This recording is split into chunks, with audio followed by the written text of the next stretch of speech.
the key moment of the entire night. President Trump has been unable to get Democrats to clap for anything up to and including more black people, Hispanic people, Asian people, and people with disabilities working. They will not cheer for anything. But then he stumbles on the one thing Democrats will cheer for, Democrat women will cheer for, these fighters for the underclass. What will they cheer for? Themselves. So here was this self-congratulatory girl power bachelorette party nonsense that happened at the State of the Union address last night. No one has benefited more from our thriving economy than women, who have filled 58% of the newly created jobs last year. All Americans can be proud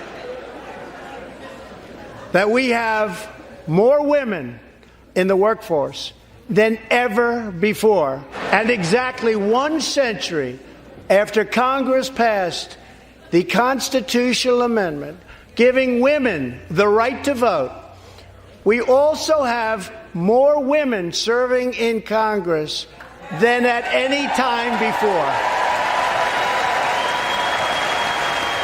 And there they are cheering themselves. Yay, we love us. We're the best. AOC turns around and she actually gives an air high five to no one. Really, that happens. They're cheering. They're dancing. They're so happy about it. They love them. My goodness, the obstacles they've overcome. My goodness, what a place America is because these women were elected. Okay, this is off-putting garbage.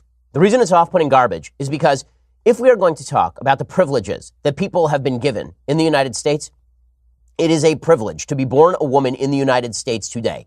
America is the freest country in world history, the most upwardly mobile country for women in world history.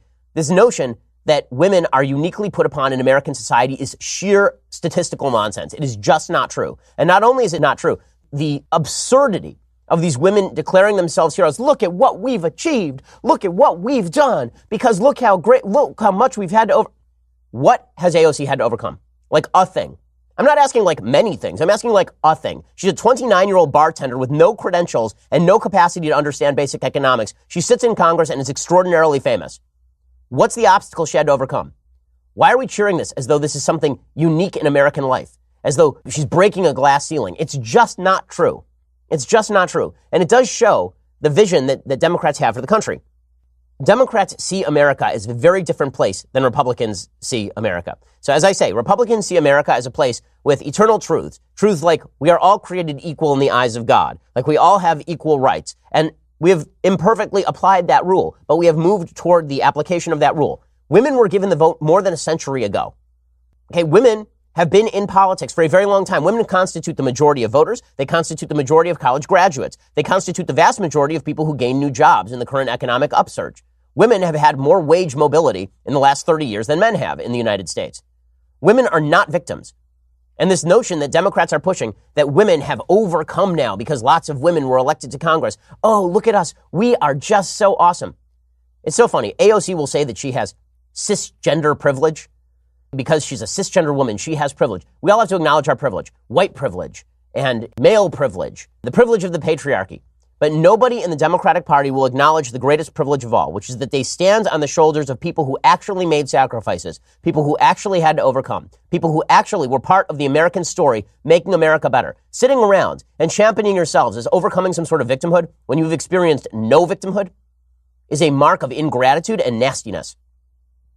There are people in that room who had to live through the civil rights movement and actually did heroic work. I'm talking about people with whom I disagree harshly on politics, people like John Lewis, who actually had to live through the civil rights movement and were deeply influential in helping make the country a better place. If you say John Lewis sits in American Congress, that's something to cheer about. AOC sits in American Congress. Oh, let's cheer because women are in Congress now. I'm sorry. There was nothing that was overcome here. Nothing. There was no barrier to entry for women in Congress. There is nothing uniquely amazing about what just happened in the last election. I know we're supposed to pretend that women broke through a glass ceiling. There was no glass ceiling in American politics. Hillary Clinton won the popular vote in the last election cycle. She was Secretary of State. Condoleezza Rice was Secretary of State. Sarah Palin ran for Vice President. Nancy Pelosi, this is not her first round as Speaker of the House. She was Speaker of the House 12 years ago. Can we stop pretending now that women are massively victimized in American society by the patriarchal hierarchy? And that the only thing worthy of cheering is these Democrats cheering themselves? It shows an utter, incredible ingratitude. You know, President Trump spent a lot of his speech last night paying homage to the heroes of the past who actually had to overcome obstacles. You know, the people who stormed the beaches of Normandy, the civil rights workers who had to be attacked by dogs in order to try and gain the capacity to even vote under the law. Those are heroes. Those are people you cheer. You don't cheer yourself just because you're a woman and you happen to be in Congress because you won 15,000 votes in a primary against Joe Crowley in a majority minority district. It doesn't wash.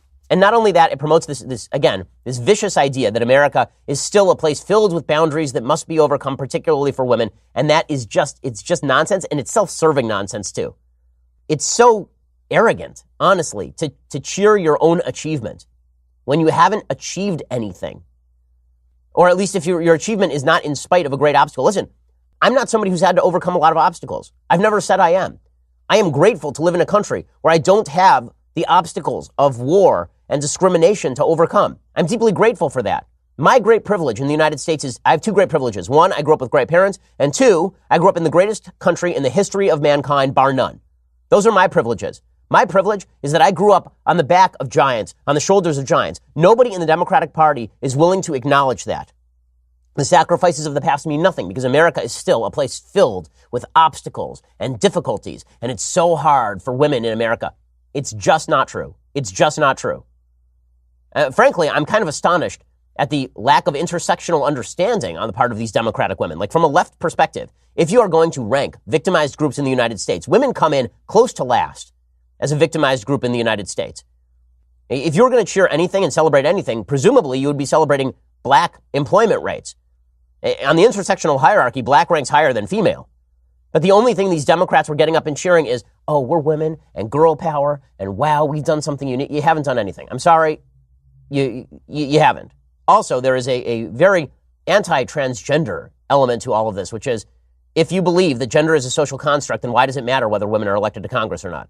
If gender is just something that we made up, then why are we cheering for women being elected to Congress? Democrats will not stand for low black unemployment rates, but they will stand for we're awesome and we love us, and here we are dancing and doing karaoke night in the middle of Congress.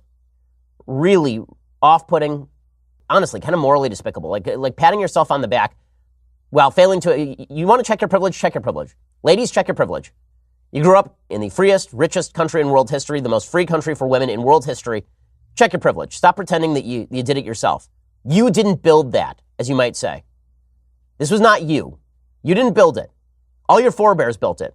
You might want to think about that before you start standing up and cheering for what wonderful things that you've done when legitimately you've done nothing except run for office and then win. Congratulations. You're just like everybody else in that chamber who ran for office and won.